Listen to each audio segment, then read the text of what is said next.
Let's learn how to add a URL link to a web page in Moodle that doesn't boot the Moodle user out of the Moodle page. I've got my Moodle course page open, and in the same browser, I've got the website that I want to insert. It's the Apple website. In my Moodle course page, I'm going to turn editing on. Click Add an Activity or Resource and choose the last resource URL. It's highlighted and I click Add.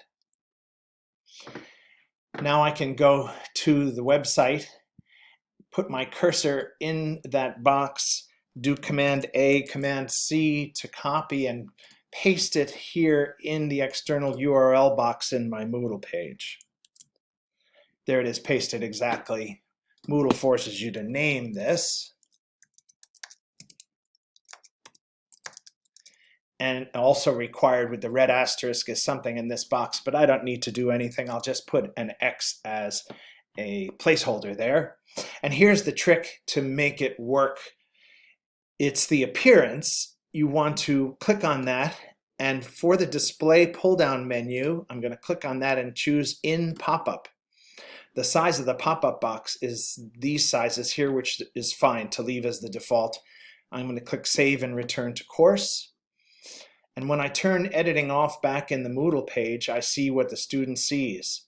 And when the student clicks on this URL that you just created, it opens the website in this pop-up window.